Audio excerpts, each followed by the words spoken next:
ക്ഷാരമിത്രത്തിലേക്ക് എല്ലാവർക്കും ഒരിക്കൽ കൂടി സ്വാഗതം. സവിതയാണ് കേട്ടോ. ശ്രീകൃഷ്ണ ഗോവിന്ദ ഹരേ മുരാരേ ഹേ നാഥ നാരായണ വാസുദേവ. ശ്രീകൃഷ്ണ ഗോവിന്ദ ഹരേ മുരാരേ ഹേ നാഥ നാരായണ വാസുദേവ. ശ്രീ ഗുരുവായൂരപ്പ ശരണം ഹരേ. ഇന്നത്തെ സത്സംഗത്തിലേക്ക് എല്ലാവർക്കും ഒരിക്കൽ കൂടി സ്വാഗതം. ഇന്ന് ഉച്ചപൂജയുടെ അലങ്കാരം എനിക്ക് അറിയില്ല കേട്ടോ. ഇന്നലെ ഊഞ്ഞാലാടുന്ന ഉണ്ണികൃഷ്ണനായിരുന്നു. നല്ല സുന്ദരനായിട്ടുള്ള ഉണ്ണികൃഷ്ണനായിരുന്നു. ഉണ്ണികൃഷ്ണന്റെ പാദത്തിലെ അനന്തകോടി നമസ്കാരം പറയുന്നു. ഒപ്പം കൃഷ്ണപാദമനിശം ഹൃദി ഭാവയാമി, ഹരികൃഷ്ണപാദമനിശം ഹൃദി ഭാവയാമി. അപ്പോൾ ഇന്നത്തെ ചോദ്യങ്ങളും ഉത്തരങ്ങളും ഒക്കെ നോക്കാം അല്ലേ. നമസ്കാരം സവിത. സാമ്പത്തികപരമായും സ്വന്തമായി വീടില്ലാത്തതിൻ്റെയും വല്ലാത്ത ബുദ്ധിമുട്ടിലും വിഷമത്തിലുമാണ് ഞാൻ. നാരായണീയം പകത്തു നോക്കിയപ്പോൾ ദശകം 44 നാമകരണവും ജാതക ഫലകഥനവും ആണ് കിട്ടിയത്. ഇതിൽ നിന്ന് എന്താണ് ഞാൻ മനസ്സിലാക്കേണ്ടത് എന്നൊന്ന് പറയാമോ? ഉണ്ണികൃഷ്ണന് പേരിടുന്ന ഭാഗമാണ് ആ കിട്ടിയിരിക്കുന്ന ഭാഗം. ഗർഗാചാര്യരാണ് ഉണ്ണികൃഷ്ണന് പേരിട്ടത്. ഗർഗാചാര്യര് അവിചാരിതമായി എന്ന രീതിയിൽ നന്ദഗോകുലത്തിലേക്ക് വരാനിടയായി. ശരിക്കും വസുദേവരെ പറഞ്ഞയച്ചതാണ് അത്രേ ഗർഗാചാര്യരെ. എന്തായാലും ഇവിടെ വന്ന സമയത്ത്, ഗർഗാചാര്യരെ കണ്ട സമയത്ത് നന്ദഗോപ മഹാരാജാവ് പറഞ്ഞു, ഉണ്ണിക്ക് പേരിട്ടിട്ടില്ല. ബലരാമൻ വസുദേവരുടെ കുട്ടിയാണല്ലോ, അപ്പൊ വസുദേവരുടെ ഉണ്ണിക്ക് പേരിട്ടിട്ടില്ല. ഒപ്പം എൻ്റെ ഉണ്ണിക്കും കൂടി പേരിടാൻ അങ്ങ് സഹായിക്കണം എന്ന് പറഞ്ഞു. അപ്പൊ അദ്ദേഹം പറഞ്ഞു, ഞാൻ സഹായിക്കുകയൊക്കെ ചെയ്യാം, ഞാൻ പേരിടാനുള്ള കാര്യങ്ങളൊക്കെ ചെയ്യാം, പക്ഷെ ഞാൻ പറയുന്നത് പോലെ കേൾക്കണം എന്ന് പറഞ്ഞു. ഉടനെ നന്ദഗോപ മഹാരാജാവ് പറഞ്ഞു, അങ്ങ് എത്രയാച്ചാ എങ്ങനെയാച്ചാ പറഞ്ഞോളൂ, ഞാൻ 1000 പേർക്കുള്ള സദ്യ തയ്യാറാക്കണോ, ഇപ്പൊ തയ്യാറാണ്. എന്തൊക്കെയാണോ ഞാൻ തയ്യാറാക്കേണ്ടത് അത് വേഗം ഇവിടെ ലിസ്റ്റ് തന്നാൽ ഞാൻ അതുപോലെ പ്രവർത്തിക്കാം എന്നായിരുന്നു അത്രേ അദ്ദേഹം പറഞ്ഞത്. പക്ഷെ അപ്പൊ ഗർഗാചാര്യര് പറഞ്ഞത് അത് തന്നെയാണ് എനിക്ക് പറയാനുള്ളത്. ആരും പാടില്ല. ആരും എന്ന് പറഞ്ഞാൽ ആരും പാടില്ല. സാധാരണ ഈ നാമകരണം, ജാതകം വായന തുടങ്ങിയ ആ ക്രിയകൾക്കൊക്കെ മുൻപേ ആയിട്ട് ശുദ്ധമാക്കാൻ വേണ്ടി പുണ്യാഹം എന്നൊരു ചടങ്ങുണ്ട്. അത് 5 ബ്രാഹ്മണരൊക്കെ ചേർന്ന് പുണ്യാഹം ചെയ്യുക, അങ്ങനെയൊക്കെ ഒരു ചടങ്ങുണ്ട്. അപ്പോൾ ഇതേമാതിരി പുണ്യാഹത്തിനുള്ള ബ്രാഹ്മണരെ പോലും കരുതരുത്. പകരം നമുക്ക് ആ പശുവിനെയൊക്കെ കെട്ടുന്ന തൊഴുത്തുണ്ടല്ലോ, ആ ഭാഗത്ത് ഇരുന്നാൽ മതി. അതിൻ്റെ പ്രത്യേകത എന്താന്ന് വെച്ചാൽ, ഈ ഗോരസങ്ങൾക്ക് എല്ലാത്തിനുള്ള പ്രത്യേകത ശുദ്ധീകരിക്കാൻ വളരെ നല്ലതാണ്, ശുദ്ധമാവും. എപ്പോഴും ഗോശാല ശുദ്ധമാണ്, അശുദ്ധിയാവില്ല. അപ്പോൾ ആ ഭാഗത്ത് കൊണ്ടുപോയി വെച്ചുകൊണ്ട് നാമകരണം നടത്താം. ഇപ്പോൾ പതിവുള്ള ആളുകൾ പോലും ഇവിടെ നിൽക്കേണ്ട ആവശ്യമില്ല എന്ന് പറഞ്ഞു. ഇത് കേട്ടപ്പോൾ നന്ദഗോപ മഹാരാജാവ് തോന്നി അറ്റുനോറ്റുണ്ടായതാണ് ഒരു ഉണ്ണി. ആ ഉണ്ണിയുടെ ആദ്യത്തെ ആ ഒരു ഫങ്ഷൻ നടത്തൽ എന്ന് പറഞ്ഞാൽ ഈ നാമകരണം തന്നെയാണ്. അത് ഇത്ര ചുരുക്കി വേണമെന്ന് പറയുമ്പോൾ അദ്ദേഹത്തിന്റെ മനസ്സിലത് വലിയ വിഷമമായിട്ടിരിക്കുകയാണ്. ആ സമയത്ത് അദ്ദേഹത്തിനോട് ഗർഗാചാര്യരെ പറഞ്ഞു, അതല്ല, വസുദേവരുടെ ഒരു ബാലൻ ഇവിടെ വളരുന്നുണ്ടല്ലോ, അപ്പോൾ അദ്ദേഹത്തിന് ഏതെങ്കിലും തരത്തിലുള്ള കംസനാളുള്ള ഭീതി ഉണ്ടാവാനുള്ള സാധ്യത കൂടുതലല്ലേ. അപ്പൊ അങ്ങനെ ആലോചിച്ചപ്പോൾ നന്ദഗോപർക്ക് തോന്നി, അത് ശരിയാണല്ലോ. കംസൻ ഇനി ഇത് കേട്ടും പറഞ്ഞും ഒക്കെ അറിയാനിടയായാൽ ഈ കുഞ്ഞിന്റെ ജീവൻ ആപത്ത് വരുമല്ലോ. അപ്പൊ അതുകൊണ്ട് അത് ശരിയാവില്ല എന്ന് പറഞ്ഞു. അപ്പൊ പറഞ്ഞു, ശരി, അങ്ങനെയെങ്കിൽ അത് ശരിയാണ്, പറഞ്ഞതെല്ലാം ശരിയാണ്. അപ്പോൾ നാമകരണം, അത് മാത്രമല്ല പൂതനെ പോലെയുള്ള കുറച്ച് ശല്യങ്ങളൊക്കെ അതിനിടയിൽ വന്നത് ഭവിക്കുകയൊക്കെ ഉണ്ടായതാണ്. അപ്പൊ ഇതൊക്കെ അദ്ദേഹത്തിന് അറിയുന്നത് കൊണ്ട് അദ്ദേഹം സമ്മതിച്ചു. ഇങ്ങനെ ഗോശാലയിൽ വെച്ചിട്ട് മാത്രം മതി ഭഗവാന്റെ നാമകരണം എന്ന്. ഉണ്ണികൃഷ്ണന്റെയും ബലരാമന്റെയും കൂടി നാമകരണത്തിന് ഗർഗ മഹർഷി വന്ന ആദ്യം ബലരാമനെ എടുത്ത് മടിയിൽ വെച്ച് ബലരാമനെ ഇങ്ങടെ കയ്യിൽ സ്വീകരിച്ചപ്പോൾ തൊട്ട് അദ്ദേഹത്തിന് എന്തെന്നില്ലാത്ത ആനന്ദം അനുഭവിക്കാൻ സാധിച്ചു. മറ്റുള്ളവരെ ആനന്ദിപ്പിക്കുന്ന, രമിപ്പിക്കുന്നവൻ ഇവൻ രാമൻ എന്ന് അറിയപ്പെടും എന്ന് പറഞ്ഞു അദ്ദേഹം. ഒപ്പം തന്നെ ഇദ്ദേഹത്തിന് വളരെയധികം ബലശാലിയായിരിക്കും ഇദ്ദേഹം. അതുകൊണ്ട് ഇദ്ദേഹത്തിന് ബലരാമൻ എന്ന് അറിയപ്പെടും എന്ന് പറഞ്ഞ് അദ്ദേഹത്തിന്റെ നാമകരണം പൂർത്തീകരിച്ചു. അതിനുശേഷം ഭഗവാൻ ശ്രീകൃഷ്ണനെ കയ്യിലെടുത്ത സമയത്ത് ഗർഗാചാര്യരെ വിചാരിച്ചു, അത്രേ, അനന്ത കോടി നാമങ്ങളുള്ള ഇദ്ദേഹത്തിന് ഞാൻ ഇനി എന്ത് നാമമാണ് പുതുതായിട്ട് കൊടുക്കുക, അതിനുള്ളൊരു ശക്തി എനിക്കുണ്ടോ എന്നൊക്കെ ഇങ്ങനെ ചിന്തിച്ചുകൊണ്ട് കണ്ണടച്ച് ഇദ്ദേഹത്തിനെ കയ്യിലെടുത്തുകൊണ്ടിരിക്കുന്ന ഗർഗാചാര്യരുടെ ആ വെളുത്ത നീണ്ട താടിയിലേക്ക് നമ്മുടെ കുഞ്ഞുണ്ണി കൃഷ്ണൻ അദ്ദേഹത്തിന്റെ പാദം ഇങ്ങനെ കടത്തിയിട്ട് ആ താടിയിലൊക്കെ ഒന്നും ഇങ്ങനെ കുടുക്കി വെച്ചു അത്രേ.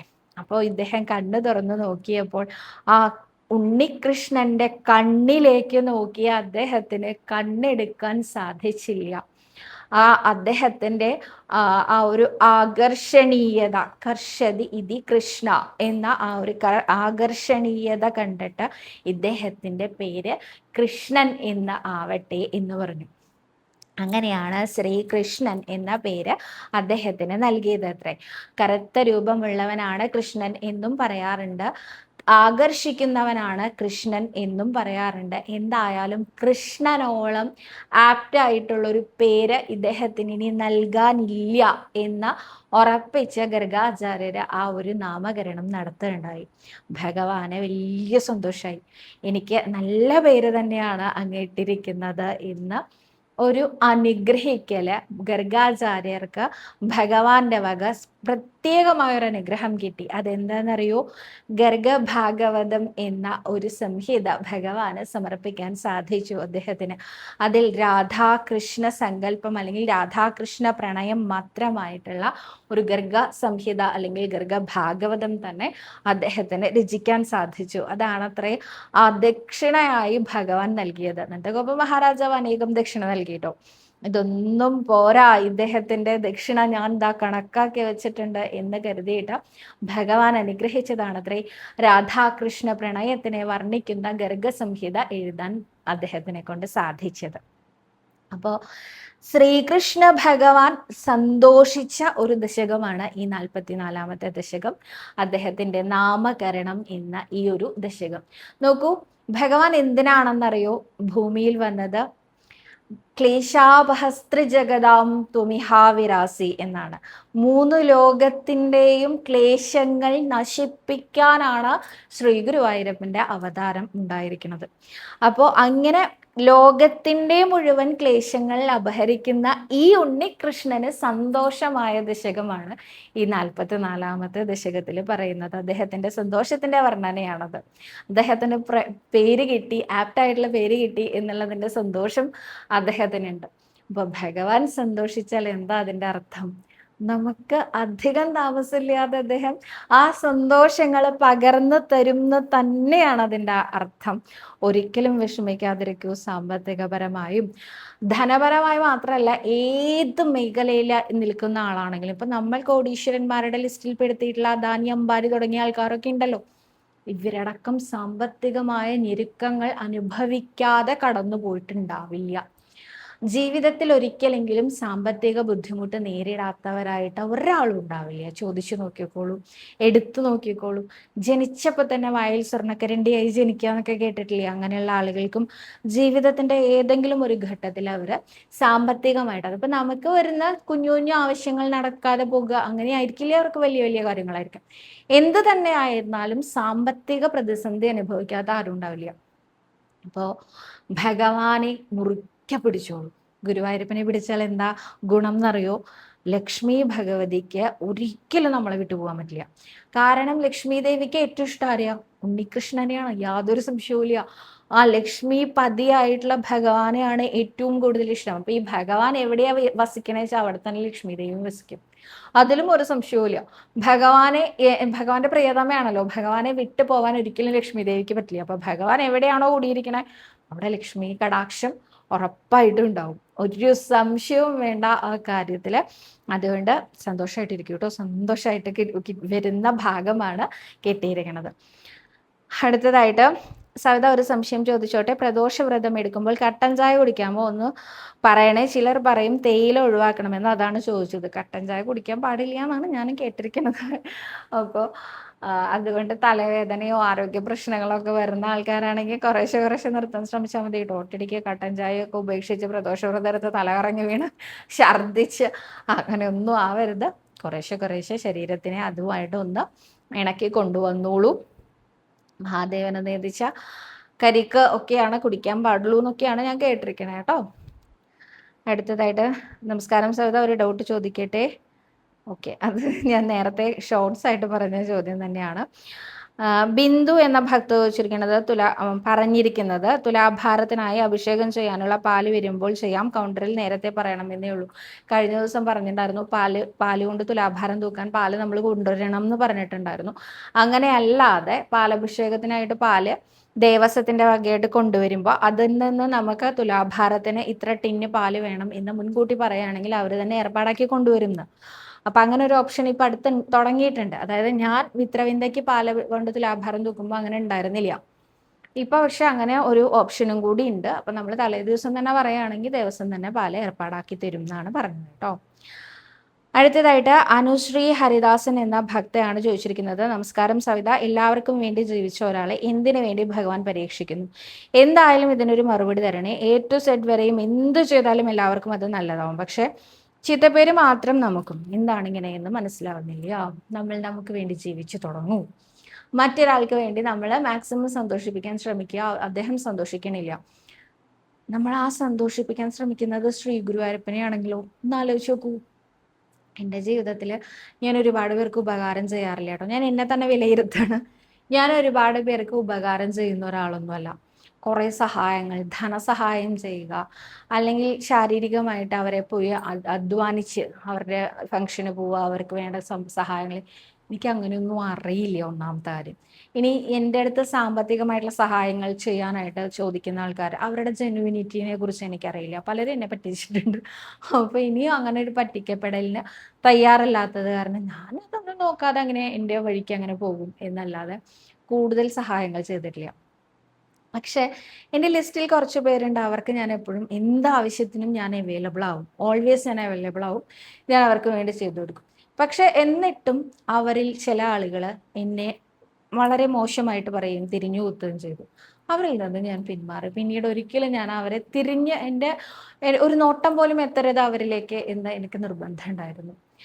കാരണം എനിക്ക് ആ സമയം ഗുരുവായൂരപ്പനെ വിളിച്ചൂടെ, എനിക്ക് ആ സമയം ഗുരുവായൂരപ്പനോട് പ്രാർത്ഥിച്ചൂടെ, എനിക്ക് ആ എന്താണോ ഞാൻ അവർക്ക് വേണ്ടി ഇൻവെസ്റ്റ് ചെയ്യുന്നത്, ധനമാണെങ്കിലും സമയമാണെങ്കിലും ശാരീരിക അധ്വാനമാണെങ്കിലും എന്താണോ ഞാൻ അവർക്ക് വേണ്ടി ഇൻവെസ്റ്റ് ചെയ്യുന്നത് എൻ്റെ ലൈഫിൽ നിന്ന് അവർക്ക് വേണ്ടി ചെലവാക്കുന്നത്, ആ ചെലവാക്കുന്നത് ഞാൻ എൻ്റെ ഗുരുവായൂരപ്പന് വേണ്ടി ചെലവാക്കിക്കൂടെ? സമയം അത് ഞാൻ ഗുരുവായൂരപ്പനെ ഭജിക്കാൻ വേണ്ടി കണ്ടെത്തിക്കൂടെ? ധനം അത് ഞാൻ ഗുരുവായൂരപ്പന് വഴിപാട് ചെയ്യാൻ വേണ്ടി കണക്കാക്കിക്കൂടെ? ശാരീരിക അധ്വാനം, എല്ലാ ദിവസവും കുളിച്ച് അമ്പലത്തിൽ പോയി അടിപ്രദക്ഷിണം വെച്ച് പിന്നെയും പ്രദക്ഷിണം വെച്ച് പിന്നെയും പ്രദക്ഷിണം, എനിക്ക് അങ്ങനെ ചെയ്തുകൂടെ? അതല്ലേ വേണ്ടത്? നമസ്കരിക്കുക, എനിക്ക് എൻ്റെ മുട്ടിന് വേദനയുണ്ട്, നമസ്കരിക്കാൻ ബുദ്ധിമുട്ടുണ്ട്, എന്നാലും നമസ്കരിച്ചൂടെ? ശാരീരിക അധ്വാനം ഗുരുവായൂരപ്പന് വേണ്ടി ചെലവാക്കൂ. അപ്പോ അതിന്റെ പ്രത്യേകത എന്താന്ന് ചോദിച്ചാൽ, അത് ഗുരുവായൂരപ്പൻ സ്വീകരിച്ചാൽ ഒരിക്കലും നമുക്ക് റിട്ടേൺസ് കിട്ടാതിരിക്കില്ല. നമ്മളെ ഗുരുവായൂരപ്പന്റെ ഒരു നാരായണനാമം ചൊല്ലിയാൽ ഭഗവാൻ അത് 100 നാമമായി കണക്കാക്കി നമുക്ക് തിരിച്ചു തരും. യാതൊരു സംശയവും ആ കാര്യത്തിൽ വേണ്ട.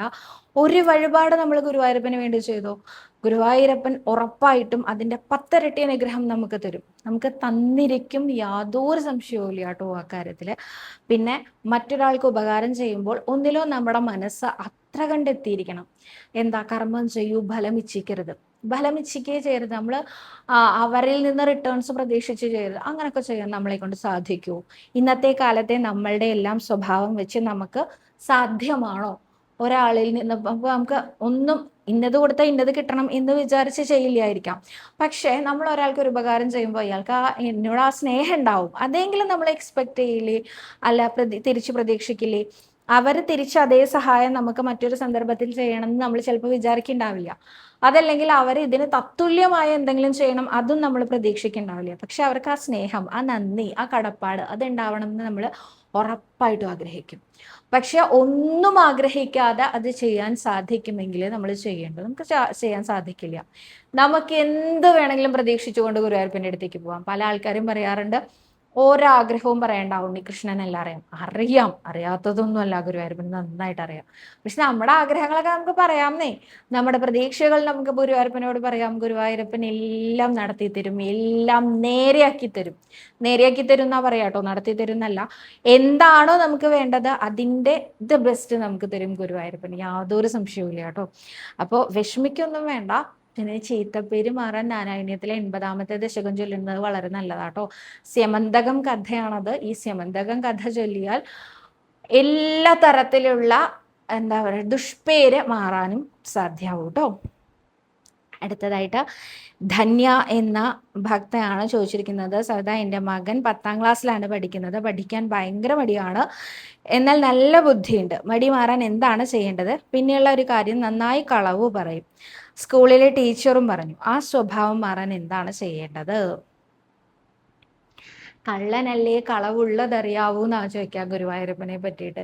ഏറ്റവും നമ്മൾ കണ്ടിട്ടുള്ള വലിയ വെച്ച് ഏറ്റവും വലിയ കള്ളൻ ആരാന്നറിയോ? ഗുരുവായൂരപ്പൻ തന്നെയാണ്, യാതൊരു സംശയവും ഇല്ല. എന്തൊക്കെയാണ് ഭഗവാൻ കട്ടെടുക്കുക എന്ന് ചോദിച്ചാൽ അത് ഉണ്ണികൃഷ്ണന് തന്നെ അറിയുള്ളൂ. അതെന്താ അങ്ങനെ പറയണേ? പാല്, തൈര്, വെണ്ണ അതൊക്കെ ഒരു വഴിക്ക് ഗോപികമാരുടെ കയ്യിൽ നിന്ന് എടുക്കുന്നു, ഒക്കെ പോട്ടെ, മനസ്സ് കട്ടെടുക്കാൻ ഭഗവാന് കഴിഞ്ഞേ വേറെ ആരുള്ളൂ. എങ്ങനെയാ ഈ മനസ്സ് കട്ടെടുക്കുക? അത് ഞാൻ പറഞ്ഞുതരാം എങ്ങനെയാണെന്ന്. നമ്മൾ ഗുരുവായൂർ അമ്പലത്തില് മണിക്കൂറുകളോളം വരിയിൽ നിൽക്കുകയാണ്, തൊഴാനായിട്ട് വരികയാണ്. ആ സമയത്ത് നമ്മുടെ മനസ്സിൽ ഇങ്ങനെ വല്ലാതെ വിഷമം വരുന്ന ഒരു സന്ദർഭമാണ് കേട്ടോ. വലിയ വലിയ കാര്യങ്ങൾ നടക്കാനുണ്ട്, വീട് പണി ഒന്നും ആയിട്ടില്ല, പകുതിക്ക് വെച്ച് നിർത്തേണ്ട വരും, അടുത്ത ആഴ്ച പേയ്മെന്റ് കൊടുക്കാനുള്ള പൈസ നമ്മുടെ കയ്യിലില്ല, ഇനി എന്താ ചെയ്യേണ്ടതെന്ന് അറിയില്ല. വാടകയാണെങ്കിൽ കൂട്ടുന്നാണ് ഹൗസ് ഓണർ പറയണത്, വാടക കൂട്ടിക്കഴിഞ്ഞാൽ പിന്നെയും ഇവിടെ തന്നെ നിൽക്കണ്ടേ, വീട് പണി എന്താവും എന്നറിയില്ല. കുട്ടിയാണെങ്കിൽ 10ാം ക്ലാസ്സിലാണ് പഠിക്കണം, അതിന്റെ പഠിത്തമൊക്കെ ഒരു വഴിക്ക് നടക്കണില്ല. അപ്പൊ എന്താ ചെയ്യേണ്ടതെന്ന് വെച്ചാൽ ഇങ്ങനൊരു 100 കൂട്ടുണ്ടാവും നമുക്ക് ഈ ഒരു വരിയിൽ നിൽക്കുന്ന സമയത്ത് പറയാനായിട്ടല്ലേ. എന്നാൽ നമ്മൾ നേരെ ഫ്ലൈ ഓവറൊക്കെ കയറി ഇറങ്ങി, അതിൻ്റെ ഇടയിലാണെങ്കിലോ ചൂട് അസഹനീയം, നല്ലോണം ദാഹിക്കേണ്ട, കുറേശ്ശെ വിശക്കാൻ തുടങ്ങിയിട്ടുണ്ട്, തല കറങ്ങുണ്ടോ നിശ്ചല്യ, എത്ര നേരമായി ഇവിടെ നിൽക്കാൻ തുടങ്ങിയിട്ട്, ഇങ്ങനെയുള്ള ആവലാതികൾ വേറെ. ഇതൊക്കെ കഴിഞ്ഞ് ആ നാലമ്പലത്തിൻ്റെ അകത്തേക്ക് നമ്മൾ ആ കാലെടുത്ത് വെക്കുമ്പോൾ ആ ശ്രീലകത്ത് കാണുന്ന ഒരു നെയ്വിളക്കിൻ്റെ ആ ഒരു ശോഭ ഉണ്ടല്ലോ, അത് കണ്ടാൽ തന്നെ നമുക്ക് ഈ പറയാൻ വന്ന കാര്യങ്ങളൊക്കെ മറന്നുപോകും. അത് കഴിഞ്ഞ് മുന്നോട്ട് നടക്കും തോറും നടന്ന് നോക്കുമ്പോൾ ഉണ്ണികൃഷ്ണൻ ചിരിച്ചുകൊണ്ട് ശ്രീലകത്തിരിക്കണത് കണ്ടാണ്ടല്ലോ, എന്താ എന്തിനാ ഇപ്പൊ നമ്മൾ ഇത്ര നേരം വരിയിൽ നിന്ന് എന്തൊക്കെയാ നമ്മളിപ്പോ പറഞ്ഞിരുന്നത്, എന്തിനാ നമ്മൾ വന്നത്, നമ്മൾ ആരാ, ഇതുപോലും നമ്മൾ ഏതാനും ചില സെക്കൻഡ് നേരത്തേക്ക് മറന്നേ പോകും, ഒന്നും ഓർമ്മയുണ്ടാവില്ല. ഉണ്ണികൃഷ്ണ എന്ന് വിളിക്കാൻ പോലും ചിലപ്പോഴൊക്കെ നമ്മൾ മറന്നു പോകും. ഒന്നിങ്ങനെ നോക്കിയിട്ട് അപ്പോഴാ മാറൂ നടക്കൂ എന്നുള്ള ശബ്ദം കേൾക്കണത്. അത് കേൾക്കുമ്പോഴേക്കും എന്തായി, നീങ്ങിയില്ലേ, നീങ്ങി ഒരു പ്രദക്ഷിണമായിട്ട് ഈ നാലമ്പലത്തിനകത്ത് ചുറ്റിൽ നിന്ന് നടക്കുമ്പോഴാണ് നമ്മൾ ആലോചിച്ചത്, അല്ല ഞാനിപ്പോ എന്താ പറഞ്ഞേ ഗുരുവായൂരപ്പനോട്, എന്തെല്ലാം കാര്യങ്ങൾ ലിസ്റ്റ് എടുത്തിട്ടാ വന്നത്, ഒന്നും പറയാൻ പറ്റിയില്ല കേട്ടോ. ഉണ്ണിയെ കണ്ട സമയത്ത് എല്ലാം മറന്നുപോയിരിക്കുന്നു. ഇനിയിപ്പോ ഉണ്ണികൃഷ്ണൻ ഇതൊന്നും കേൾക്കില്ല എന്നുണ്ടോ? അങ്ങനെയൊന്നുമില്ല, നമ്മുടെ മനസ്സിലുള്ളതെല്ലാം ഉണ്ണിക്കറിയാം, അത്ര നേരം നമ്മൾ പറഞ്ഞതെല്ലാം ഉണ്ണികൃഷ്ണൻ അറിയുകയും ചെയ്യാം. എന്നാലും കുറച്ചു നേരത്തേക്ക് നമ്മുടെ ഈ മനസ്സ് നമ്മള് ഒക്കെ ഇങ്ങടാ പോയേ, ഉണ്ണികൃഷ്ണൻ കട്ടെടുത്തതാണെന്നേ. അപ്പൊ ഈ കള്ളനെ കളവുള്ളതറിയാവൂ എന്നുള്ള ആ വാചകത്തിന്റെ അർത്ഥം ഇത് തന്നെയാണ്. അപ്പോ കള്ളത്തരം പറയുന്ന കുട്ടിയെ ഭഗവാനെ ഏൽപ്പിച്ചു കൊടുത്തോളൂ. ഉണ്ണി ഉണ്ണി കളവ് അനേകം പറയാറുണ്ട്, ഉണ്ണിക്ക് കള്ളന്മാരെയൊക്കെ മാനേജ് ചെയ്യാനും അറിയാം. അനേകം കള്ളന്മാർ വരുന്നില്ലേ ഇപ്പോ? ഒരു ദിവസം രാവിലെ ആയി രാത്രി ആവുന്നതിനിടയിൽ എത്ര എത്ര എത്ര പേര് ഭക്തരെന്ന പേരിൽ അങ്ങയുടെ മുമ്പിൽ വരുന്നു, അതിൽ എത്ര എത്ര എത്ര പേർക്ക് കള്ളത്തരങ്ങളുണ്ട്, അത് ഉണ്ണിക്ക് നന്നായിട്ട് അറിയാമല്ലേ. ഉണ്ണിയുടെ കള്ളത്തരങ്ങളൊക്കെ ഞങ്ങളെല്ലാവർക്കും ഇഷ്ടമാണ്, യശോദമ്മയ്ക്കും ഇഷ്ടമാണ്. പക്ഷെ എൻ്റെ ഉണ്ണി ഉണ്ടല്ലോ 4 തൃക്കൈകളോട് കൂടിയൊന്നും അല്ല ജനിച്ചത്. അപ്പോ അവൻ ഇങ്ങടെ ഭൂമിയിൽ വന്നത് സാധാരണ കുട്ടികളുടെ പോലെ തന്നെയാണ്. പിന്നെ ജനിച്ചിങ്ങടെ വീണ ഉടനെ എഴുന്നേറ്റ് 4 വയസ്സുകാരനായി 4 കൈയും കാലും അല്ല 4 കൈകളും ഒക്കെ ആയിട്ട് ശംഖും ചക്രം ഗദയും പത്മമൊന്നും പിടിച്ചിട്ടല്ല വന്നത്. അതുകൊണ്ട് ഇവൻ നുണ പറഞ്ഞാലുണ്ടല്ലോ അത് നേരെയാവില്ല കേട്ടോ ഗുരുവായൂരപ്പ. ഉണ്ണികൃഷ്ണൻ ഇവന്റെ ഈ കളവും കള്ളത്തരങ്ങളും ഒക്കെ ഒന്ന് അവസാനിപ്പിച്ച് ഇവനെ ഒന്ന് മിടുക്കനാക്കി തരണം, എനിക്ക് അങ്ങ് മാത്രമേ ആശ്രയമായിട്ടുള്ളൂ എന്ന ഈ ഒരമ്മ ധന്യ പറയുകയാണെങ്കിൽ ധന്യെ ഉറപ്പായിട്ടും മാറ്റം ഉണ്ടാവും. മഞ്ചാടി കൊണ്ട് കുട്ടിയെ കൊണ്ടുവന്ന് തുലാഭാരം തൂക്കിക്കോളൂ, 45ാമത്തെ ദശകം ചൊല്ലി നമസ്കരിച്ചോളൂ, നാരായണീയത്തിലെ ഇത് മലര് ഷീട്ടാക്കിക്കോളൂ മടി മാറാനായിട്ട്. ഇതൊക്കെ ചെയ്താലുണ്ടല്ലോ അവൻ മിടുക്കനായി മാറും കേട്ടോ. അടുത്തതായിട്ട് സപ്തശുദ്ധി അഭിഷേകം എന്ന വഴിപാട് കഴിക്കാൻ തലേ ദിവസം ഷീട്ടാക്കണോ മോളെ എന്നാണ് ശ്യാമള കെ എന്ന ഭക്ത ചോദിച്ചിരിക്കുന്നത്. സപ്തശുദ്ധി അഭിഷേകം നടക്കുന്നത് രാവിലെ നിർമാല്യത്തിന് ശേഷം അഭിഷേകം നടക്കുന്ന സമയത്താണ്. അപ്പോൾ അതുകൊണ്ട് തന്നെ അന്നത്തെ ദിവസം നമ്മളുടെ വകയാണെങ്കിൽ തലേ ദിവസം തന്നെ നമ്മൾ ഷീട്ടാക്കണം. പക്ഷെ ഇതിന് പ്രത്യേകിച്ച് വഴിപാട് പ്രസാദങ്ങളൊന്നും തന്നെ ഇല്ലാത്തത് കൊണ്ട് നമുക്കിത് ഏത് സമയത്ത് വേണമെങ്കിലും ഷീട്ട് കൗണ്ടറിൽ നിന്ന് ഷീട്ടാക്കാൻ പറ്റും കേട്ടോ. പക്ഷെ നമ്മുടെ വകയായിട്ട് ഇന്ന ദിവസം എന്നുള്ളതാണെങ്കിൽ തലേ ദിവസം തന്നെ ഷീട്ടാക്കണം കേട്ടോ. അടുത്തതായിട്ട് ഗീതാ ജയറാം എന്നൊരു ഭക്ത ചോദിച്ചിട്ടുണ്ട്, സവിത ഞാനൊരു സംശയം ചോദിച്ചോട്ടെ. ഗർഭിണികൾക്ക് ഗുരുവായൂരപ്പൻ്റെ നെയ്യ് സേവിക്കുന്നത് നല്ലതാണെന്ന് സവിത വീഡിയോയിൽ കൂടി തന്നെ പറഞ്ഞ് ഞാൻ കേട്ടിട്ടുണ്ട്. പക്ഷെ ഞാനത് മറന്നുപോയി. ഇതിനെക്കുറിച്ച് ഒന്നുകൂടി അടുത്ത വീഡിയോയിൽ ഒന്ന് പറഞ്ഞു തരാമോ? അടുത്ത് തന്നെ ഗുരുവായൂർ അമ്പലത്തിൽ വരുന്നുണ്ട്. അപ്പോൾ നെയ്യ് ഷീട്ടാക്കി വാങ്ങാനാണ്, മറക്കാതെ മറുപടി തരണേ. ഫസ്റ്റ് ടൈമാണ് ഞാനൊരു ചോദ്യം ചോദിക്കുന്നത് എന്നാണ് പറഞ്ഞിരിക്കുന്നത്. ഗീത ചേച്ചി, ഞാൻ പറഞ്ഞിട്ടുള്ളതാണ്, എന്നാലും ഞാനൊന്നും കൂടി പറയാണ്.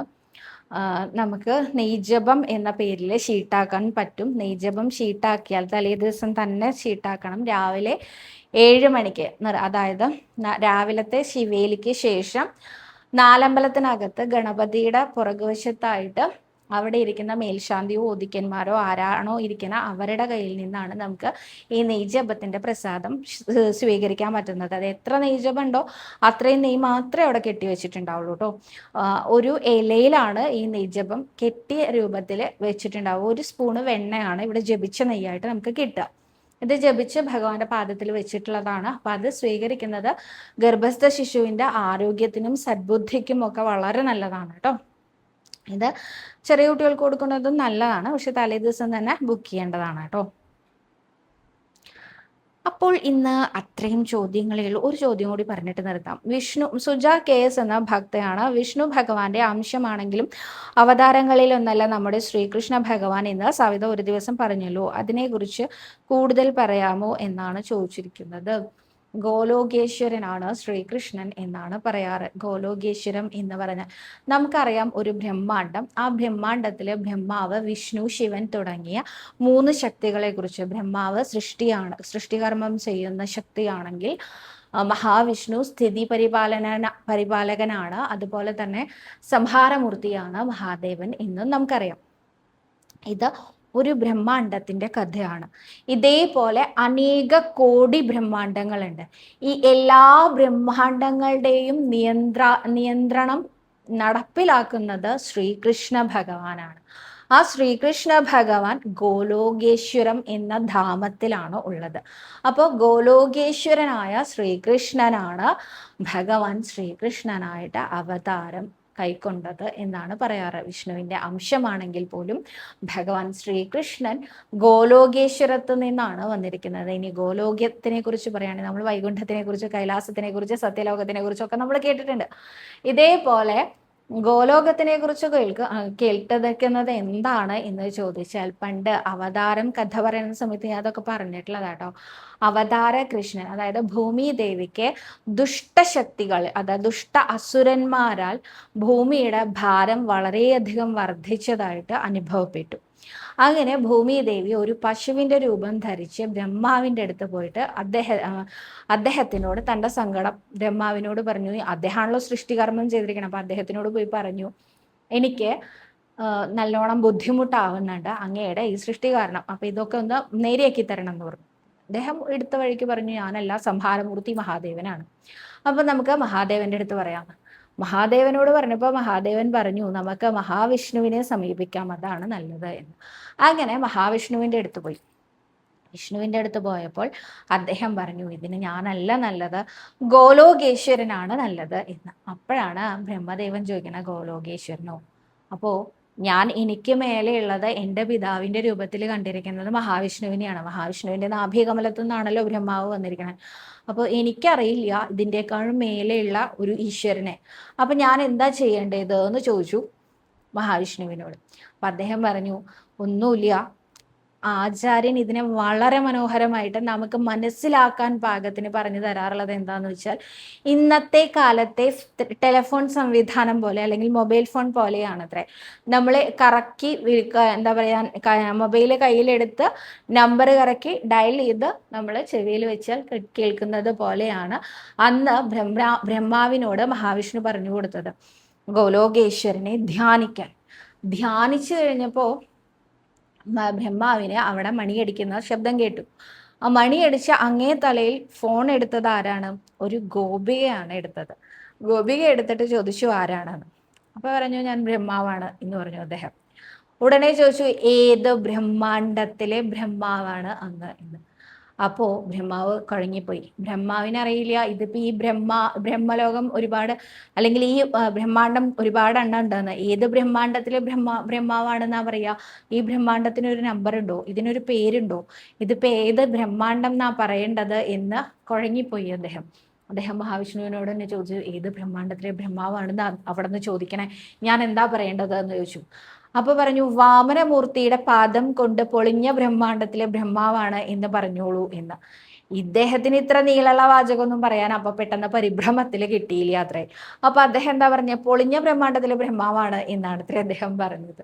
അപ്പോ പൊളിഞ്ഞ ബ്രഹ്മാണ്ടത്തിലെ ബ്രഹ്മാവാണ് എന്ന് കേട്ടതും ബാക്കി അവിടെ നിന്ന് കേട്ടത് ഒരു പുരുഷ ശബ്ദമാണ്, സാക്ഷാൽ ഗോലോകേശ്വരന്റെ ശബ്ദമാണത്രേ. ജാനേ ദീനദശാം എന്ന് തുടങ്ങുന്ന ആ നാരായണീയത്തിലെ 37ാമത്തെ ദശകത്തിലെ ആ ശ്ലോകം അതാണത്രേ. എനിക്ക് മനസ്സിലായി ഭൂമിദേവിയുടെ പ്രയാസങ്ങൾ. ഞാൻ ഭൂമിയിൽ വന്ന് അവതരിച്ചു കൊള്ളാം. ഒപ്പം എൻ്റെ സന്തോഷത്തിലേക്കായിട്ട് ദേവീ ദേവന്മാരെല്ലാം നന്ദഗോപരുടെ യശോദാദേവിയുടെയും അവിടെ അല്ലെങ്കിൽ ഭൂമിയിൽ വന്ന് പിറന്നോളൂ എന്ന് ഭഗവാൻ പറഞ്ഞു എന്നാണ്. അപ്പോൾ അങ്ങനെ നോക്കുമ്പോൾ മഹാവിഷ്ണുവിൻ്റെ അപ്പുറത്തേക്കാണ് ശ്രീകൃഷ്ണ ഭഗവാൻ, അല്ലെ? ശ്രീകൃഷ്ണ ഭഗവാൻ മഹാവിഷ്ണുവിൻ്റെ ഒരംശമാണെങ്കിൽ പോലും അദ്ദേഹത്തിന് അല്ലെങ്കിൽ പരിപൂർണതമനാണ്, പരിപൂർണ അവതാരമാണ് ശ്രീകൃഷ്ണൻ എന്നാണ് പറയാറുള്ളത്. അപ്പോൾ ഗോലോകേശ്വരനാണ് ശ്രീകൃഷ്ണൻ എന്നാണ് പറയാറുള്ളത്. ഇത് ഇസ്കോൺ ഫോളോവേഴ്സിനൊക്കെ കുറച്ച് അധികം അറിയണ്ടാവും കേട്ടോ. കാരണം അവരുടെ എന്താ പറയുക, കൃഷ്ണ കോൺഷ്യസ്നെസ്സിന് ഏറ്റവും ആദ്യം പറയുന്നത് ഇത് തന്നെയാണ്. ഏറ്റവും സുപ്രീം ഗോഡായിട്ട് അവര് ഭഗവാൻ ശ്രീകൃഷ്ണനെയാണ് പറയാറുള്ളത്. എന്തായാലും നമ്മുടെ ഉണ്ണികൃഷ്ണൻ എന്ന് പറയാനാണ് നമുക്കിഷ്ടം. ഗോലോകേശ്വരനാണ്, സുപ്രീം ഗോഡാണ് എന്നൊക്കെ പറയണതിനേക്കാൾ എന്ത് രസമുണ്ടല്ലേ നമ്മുടെ ഉണ്ണികൃഷ്ണൻ എന്ന് പറയാൻ, ഉണ്ണീ കൃഷ്ണ എന്ന് വിളിക്കാൻ.